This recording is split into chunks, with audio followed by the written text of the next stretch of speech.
ഈ Roni K baby, മുസ്ലിം സമുദായത്തിലെ ബഹുഭൂരിപക്ഷം വരുന്ന പണ്ഡിതന്മാരും സാധാരണക്കാരും ഒക്കെ എതിർക്കുന്ന മുസ്ലിം പ്രാതിനിധ്യത്തിൻ്റെ സ്വഭാവത്തിൽ ഏറ്റവും കുറവ് ഘടകം മാത്രം പിന്തുണയുള്ള ജമാഅത്തെ ഇസ്ലാമി, ആ ജമാഅത്തെ ഇസ്ലാമി മുമ്പോട്ട് വെക്കുന്ന തീവ്രമായ മത രാഷ്ട്ര ആശയം, ഇങ്ങനെയൊക്കെയുള്ളൊരു ഘടകം നിലനിൽക്കെ എങ്ങനെയാണ് കോൺഗ്രസ് UDF നിലമ്പൂർ തെരഞ്ഞെടുപ്പിൻ്റെ പശ്ചാത്തലത്തിൽ ഇവരെ ഒരു അസോസിയേറ്റ് അംഗത്വം നൽകാം എന്ന വാഗ്ദാനത്തിൽ ഇവരെ കൂടെ ചേർക്കുന്നത്?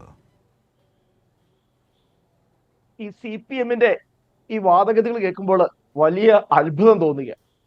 ഒരു കാര്യങ്ങളെയൊക്കെ ഇങ്ങനെ വളച്ചൊടിച്ചുകൊണ്ട് ഒരു ഇരട്ടത്താപ്പ് സമീപനം സ്വീകരിച്ചുകൊണ്ട്, ഇതൊക്കെ കേരളമല്ലേ, കേരളത്തില് എഴുതാനും വായിക്കുന്നു അറിയാവുന്ന ജനങ്ങളൊക്കെ ഉണ്ട് എന്നൊരു ബോധ്യത്തോടെ ഈ 2015 വരെ വളരെ കൃത്യമായിട്ട് 2015 വരെ കേരളത്തിലെ CPM-ന്റെ നിലപാട് എന്തായിരുന്നു?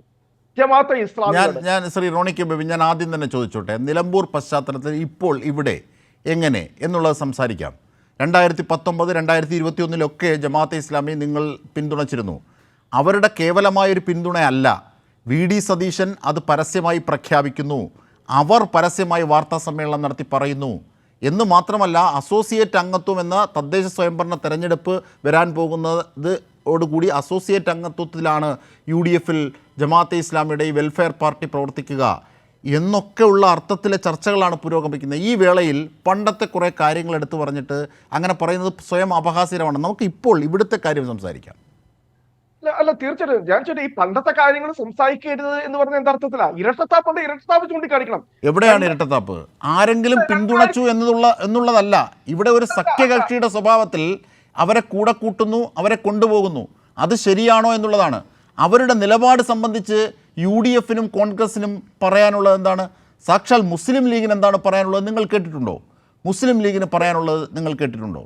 ഏറ്റവും പ്രധാനപ്പെട്ട ഒരു വസ്തുത, ജമാഅത്തെ ഇസ്ലാമിയുടെ അടിസ്ഥാന ആശയം എന്താണ്? അതുമായി നിങ്ങൾ കോംപ്രമൈസ് ചെയ്യുന്നുണ്ടോ? ഇന്ന് VD സതീശൻ പറഞ്ഞു അവരവരുടെ അടിസ്ഥാന പ്രമാണങ്ങളൊക്കെ മാറ്റി, അവർ ഒരു പ്രത്യേക രീതി, അത് ജമാഅത്തെ ഇസ്ലാമിയെക്കുറിച്ച് അറിഞ്ഞുകൂടാത്തത് കൊണ്ടാണ്, അല്ലെങ്കിൽ മറ്റൊരു രീതിയിൽ അതിനെ ദുർവ്യാഖ്യാനം ചെയ്യുകയാണ്. അങ്ങനെയാണോ ജമാഅത്തെ ഇസ്ലാമിയുമായി നിങ്ങൾ ചർച്ച ചെയ്യുമ്പോൾ നിങ്ങളുടെ മതരാഷ്ട്ര അജണ്ട മാറ്റിവെച്ചിട്ടാണ് നിങ്ങളുമായി സഖ്യമാകുന്നത് എന്ന് പറഞ്ഞിട്ടുണ്ടോ? അങ്ങനെ കോൺഗ്രസ് ഒരു ഡിമാൻഡ് വെച്ചിട്ടുണ്ടോ? വെൽഫെയർ പാർട്ടി UDF-ന്റെ ഘടകകക്ഷിയോ അല്ലെ അസോസിയേറ്റഡ് മെമ്പർഷിപ്പോ ആണ് എടുക്കാൻ പോകുന്നത് തീരുമാനിക്കുന്നത് കൈരളി TVയോ അല്ലെങ്കിൽ CPM-ഓ അല്ല. ഇന്ന് എന്താണ് പ്രതിപക്ഷ നേതാവ് പറഞ്ഞത് എന്ന് വളരെ വ്യക്തമാണ്. ഇന്ന് വെൽഫെയർ പാർട്ടിയുടെ കാര്യം പറയാൻ വേണ്ടിയുമല്ല അദ്ദേഹം പത്രസമ്മേളനം വിളിച്ചത്. ആ പത്രസമ്മേളനത്തിൽ കൈരളി TVയുടെ ചാനലിന്റെ ബഹുമാനപ്പെട്ട മാധ്യമ പ്രവർത്തകൻ ഇതുമായി ബന്ധപ്പെട്ട് ഒരു വാർത്ത അദ്ദേഹത്തിന്റെ ശ്രദ്ധയിൽപ്പെടുത്തിയപ്പോൾ അദ്ദേഹം സ്വാഭാവികമായി നടത്തിയൊരു പ്രതികരണമാണ്. അല്ലാതെ ഈ പറയുന്ന വെൽഫെയർ പാർട്ടിയെ ഞങ്ങൾ പിന്നെ UDF എടുക്കാൻ പോകുന്ന എവിടെ നിന്ന് വരുന്ന വ്യാഖ്യാനങ്ങളാണ്, എവിടെ നിന്ന് വരുന്ന കഥകളാണ്? ഇന്ന് ഈ പറയുന്ന സംഘപരിവാർ ഉയർത്തിപ്പിടിക്കുന്ന രാഷ്ട്രീയത്തിനെതിരെ, കാരണം എന്താ, 2015 ശേഷം വെൽഫെയർ പാർട്ടി അതുവരെ CPM-നൊപ്പം നിന്ന, അതുവരെ ഈ ഇടതുപക്ഷ പ്രസ്ഥാനങ്ങൾക്കൊപ്പം നിന്നിരുന്ന ജമാഅത്തെ ഇസ്ലാമി 2014 മോദി സർക്കാർ ഇടതുപക്ഷ പ്രസ്ഥാനങ്ങൾക്കൊപ്പം നിന്നു എന്ന വാക്ക് തെറ്റാണ്. അവർ ഒരു പക്ഷേ തിരഞ്ഞെടുപ്പുകളിൽ പിന്തുണ പ്രഖ്യാപിച്ചേക്കാം അന്നൊക്കെ, പക്ഷേ അത് അവരുമായുള്ള ഒരു കൂടിയാലോചനയുടെ ഭാഗമായിട്ടല്ല. മീൻസ് അങ്ങനെ ഒരു ഒന്നിച്ച് നീങ്ങാമെന്ന സഹകരണത്തിൻ്റെ ഭാഗമായിട്ടല്ല, അത് വ്യക്തമാണ്. ഇവിടെ അങ്ങനെയല്ല, ഒന്നിച്ച് നീങ്ങാമെന്ന് അവർ വാർത്താ സമ്മേളനം നടത്തുന്നു, VD സതീശനും അത് സ്ഥിരീകരിക്കുകയും ചെയ്യുന്നു.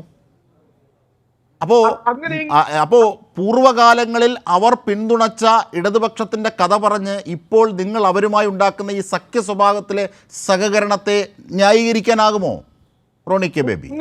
അങ്ങനെയെങ്കിൽ സഖാവ് പിണറായി വിജയനെ തള്ളി പറയാൻ വേണ്ടി CPM-ന്റെ നേതാക്കൾ തയ്യാറാകണം. 2011 വളരെ കൃത്യമായി തന്നെ സഖാവ് പിണറായി വിജയൻ പറഞ്ഞിട്ടുണ്ട്, തലയിൽ മുണ്ടിട്ടാണോ ജമാഅത്തെ ഇസ്ലാമിയുടെ നേതാക്കളുമായി ചർച്ചയ്ക്ക് പോകേണ്ടത് എന്ന് അദ്ദേഹം വളരെ കൃത്യമായി ചോദിച്ചിട്ടുണ്ട്. അതിന്റെ അടുത്ത് വളരെ ഓപ്പണായി തന്നെ, വളരെ സുതാര്യമായി തന്നെ ജമാഅത്തെ ഇസ്ലാമിയുമായി ചർച്ച നടത്തിയിട്ടുണ്ട്. അത് സാക്ഷാൽ പിണറായി വിജയനും പാലോട് മുഹമ്മദ് കുട്ടിയും ശ്രീരാമകൃഷ്ണനും വളരെ കൃത്യമായി തന്നെ പറഞ്ഞിട്ടുണ്ട്.